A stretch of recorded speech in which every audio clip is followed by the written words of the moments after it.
La cuestión es que a día de hoy no existen mercados libres en nuestro país, pero ni siquiera en aquellos mercados que se pueden considerar libres porque no están regulados con normativa específica sectorial, se dejan en libertad. Hay siempre un reducto que se permite en los gobiernos, que es determinar cuándo, de acuerdo a sus criterios, el mercado no funciona bien y entonces en esas condiciones poder intervenir. Sea sancionando a la gente que, de acuerdo a ellos, ha hecho algo que no tenía que hacer, que no hubiera hecho en el libre mercado, o tomando decisiones a priori, regulaciones ante, para evitar que ocurra lo que a ellos les parece mal que ocurra en el mercado. Bien, entonces la pregunta pasa a ser, ¿cuál es el paradigma, cuál es la guía que utilizan los gobiernos para tomar sus decisiones, para decir cuándo un mercado funciona mal? Pues bien, en la actualidad la concepción más extendida es la que proviene del modelo neoclásico, que es el modelo de competencia perfecta. El modelo de competencia perfecta fue definido, por así decirlo, a principios del siglo XX y consiste en una serie de condiciones que permitían al mercado estar en equilibrio, de forma que los economistas que estaban definiendo esas condiciones pudieran realizar determinados estudios o aislar determinados fenómenos que ellos querían estudiar. Esa serie de condiciones per se no es un problema. Nadie pensó que este modelo de competencia perfecta, y mucho menos los economistas que lo definieron, sería utilizado en el futuro para que los estados o los gobiernos tomaran decisiones. Los problemas ocurrieron cuando un economista llamado Arrow demostró que el modelo de competencia perfecta, además, era óptimo de Pareto, lo cual quería decir que desde esa situación hipotética de equilibrio no se podía mejorar, la sociedad no podía mejorar en ningún sentido. En ese momento, los gobiernos decidieron que se podía tomar como guía para el funcionamiento de los mercados el mercado de competencia perfecta, de forma que sus decisiones regulatorias en el ámbito de competencia van siempre orientadas a buscar que el mercado funcione como me atrevería a decir, falso ideal de la competencia perfecta. Son las condiciones de equilibrio que definieron estos economistas y básicamente las voy a resumir en tres. Que los bienes sean homogéneos, o sea, que solo existe un bien en el mercado o que todos los bienes son el mismo bien. Que los productores están atomizados, o sea, que existen muchísimos productores y cada uno produce muy pocas cantidades, de forma que ninguno puede afectar al mercado. Y que existe transparencia perfecta en la información. Para el gobierno, el ideal del mercado es aquel en que los productores son todos pequeñitos. ¿Qué es lo que pasa? Que claro, en el momento que hay un productor que no es pequeñito, que es grande, que tiene una cuota de mercado destacada sobre el resto, empieza a ser un problema porque se desvía de este ideal que ellos tienen. Lo mismo ocurre con la información. Como ellos creen que en el mercado ideal habría transparencia absoluta de información, cualquier desviación, cualquier asimetría, cualquier opacidad del mercado, para ellos supone un problema y una justificación para regular y solucionar el mercado. Porque en la medida en que ellos aproximen el funcionamiento del mercado real hacia ese estado ideal para ellos, mejorará el bienestar social. Repasando las condiciones de equilibrio que he enunciado, va a quedar bastante claro. En ese mercado ideal, todos los bienes serían iguales. Solo habría un bien. La pregunta es, ¿eso es bueno para la gente? ¿Es bueno para la sociedad? ¿Queremos que solo haya un tipo de coche? ¿Queremos que solo haya un tipo de teléfono móvil? Si respondemos que sí, entonces hacen bien los reguladores su trabajo en perseguir el modelo de competencia perfecta. Esa es la primera condición. La segunda condición, atomicidad de los productores. ¿Es bueno para la sociedad que los productores sean muy pequeñitos y no puedan obtener economías de escala que le permitan rebajar sus costes de producción?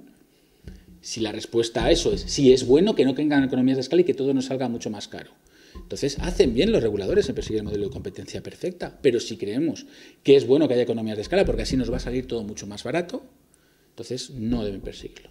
Y lo mismo podríamos decir de la transparencia de información. Es bueno que sepamos todo, es bueno que no haya posibilidades de cambio porque todo es ya conocido ahora, es bueno, por lo tanto, que nadie trata de innovar y de invertir porque ya conoce todo del mercado, ya se conoce todo del mercado, o por el contrario, nuestras preferencias varían y pueden cambiar en un momento dado de forma que haya necesidad de emprendedores que traten de satisfacer esas nuevas necesidades. Pues una vez más, si creemos que lo ideal es que ya lo sepamos todo y que ya esté todo sabido y que no se vuelva a invertir ni a innovar, hacen bien los reguladores su trabajo. En el caso contrario, pues lo están haciendo muy mal. Lo importante aquí es diferenciar el mercado real del ideal. Ellos persiguen ese ideal. En ese ideal pasaría eso. Ese ideal no es ideal por razones que quizá apuntemos más tarde. Pero en la realidad no ocurre eso. En la realidad lo que ocurre es que, si en la medida que el mercado sea libre, aquel productor que mejores servicios da a sus clientes, normalmente más cuota de mercado tiene. Precisamente se puede interpretar incluso lo contrario que lo que dicen el modelo neoclásico. En la medida en que eres más grande, en el mercado real lo que significa es que estás dando mejor servicio a los clientes, mientras que para los neoclásicos, en la medida que eres más grande, peor funciona el mercado. Que el mercado que mejor resulta para la sociedad es simplemente aquel mercado que es libre, en el que cualquier operador puede entrar, y cuando digo puede entrar, lo digo en el sentido de que no está prohibido entrar, no que tenga derecho a entrar, porque los reguladores tienden a pensar que tiene que tener derecho a entrar. No, no, yo lo que digo es que exista la posibilidad de entrar. Si para eso hay que invertir mucho, tendrás que invertir mucho, pero existe la posibilidad de entrar. Ese es el ideal de funcionamiento de mercado para la economía austriaca. Y por lo tanto, como yo pienso que la economía austriaca explica mejor los fenómenos, es el mercado que yo pienso que funcionaría mejor para la sociedad. Esa pregunta tiene un poquito de dificultad. ¿Es libre el mercado de las telecomunicaciones? ¿Existe libre entrada al mercado de las telecomunicaciones? Sí, existe libre entrada al mercado de las telecomunicaciones. Por lo tanto, desde ese punto de vista es libre. Sin embargo, el mercado de las telecomunicaciones está muy regulado. ¿Por qué está muy regulado? Porque los reguladores consideran que hay condiciones estructurales en este mercado que hacen que si ellos no toman una serie de medidas a priori, este mercado va a funcionar mal. Y entonces lo regulan de una forma que llamamos en argot a priori. Deciden, como este mercado, si lo dejamos solo, va a pasar esto, esto y esto, vamos a poner estas obligaciones para evitar que eso pase. Por lo tanto, sí, es libre la entrada, pero al mismo tiempo hay muchísima regulación que hace que los recursos no puedan fluir en este mercado como quizá debieran. Es una pregunta muy difícil, pero sí que quiero apuntar una serie de ideas. El mercado de las telecomunicaciones ha estado durante más de 70 años en nuestro país, en otros países más tiempo, en otros países algo menos, en monopolio legal. ¿Qué quiere decir que haya estado en monopolio legal? Que no ha habido innovación. Ha sido un mercado que en España estaba en exclusiva manos de Telefónica y en otros países en manos de ministerios. Durante 70 años solo se ha podido transmitir voz, solo hemos usado telecomunicaciones fijas, el teléfono fijo en casa. En 1998 se abrió este mercado a la competencia. En 1995 se había autorizado ya la prestación de servicios de telefonía móvil. No deja de ser llamativo que ante esta liberalización de repente surjan tan rápidamente servicios como la telefonía móvil o la banda ancha y el acceso a Internet, muy vinculados a la liberalización del mercado. Por lo tanto, ya eso apunta a la idea de que la explosión de innovación que se produjo en las primeras épocas en que todavía esta regulación a priori o ex ante que apuntaba antes no estaba muy desarrollado, dio lugar a una gran innovación en el mercado.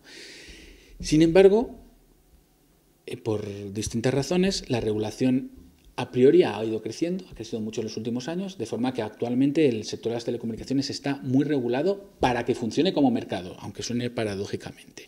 Toda esta innovación que conocimos en los momentos de la liberalización, en 1998, pues se ha paralizado.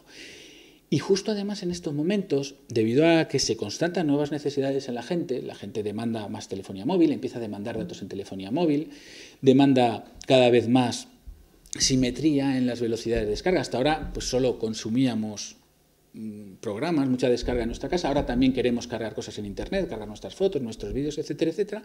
Se ha visto que la tecnología tradicional, el par de cobre, la que instaló Telefónica durante 70 años, se ha quedado obsoleta. Hay una necesidad clara en la sociedad por tecnologías que resuelvan estas necesidades y, sin embargo, esto se produce muy lento. Es inexplicable. En un mercado liberalizado se estarían atendiendo a todas las veces. Sin embargo, en España y en Europa, la fibra óptica, que es la tecnología que ahora mismo mejor resolvería estas necesidades, le cuesta muchísimo desplegarse. ¿A qué puede ser debido eso? La única explicación, la explicación más fácil, quizás sea precisamente toda esa regulación, toda esa serie de remedios que han tomado los reguladores para asegurar que haya competidores en el mercado de las telecomunicaciones.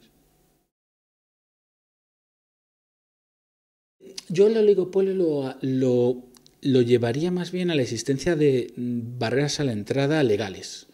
Aquí lo que hay es más bien distorsiones en la forma en que dejas repartir a los recursos. Y tan grave es una cosa como la otra. O sea, no es un oligopolio regulatorio. Bueno, se podría pensar a lo mejor que en la telefonía móvil sí que existe un oligopolio regulatorio, pero para mí ese no es tan grave el problema. En telefonía móvil ha podido ser un problema, ahora yo creo sinceramente que ha dejado de ser, porque el espectro que hay disponible, que ha sido subastado en el caso de España por nuestro ministerio, permitió la entrada de varios agentes y nadie entró. Claro que podría ser por otras consecuencias, pero yo creo que el fenómeno de las telecomunicaciones, lo más grave es que no hay libertad para que tú utilices los recursos de la forma en que quieras utilizarlos. Entonces, eso al final hace que se pierda rentabilidad, se detraigan las inversiones y ahora mismo pues, el sector esté pasando una buen momento.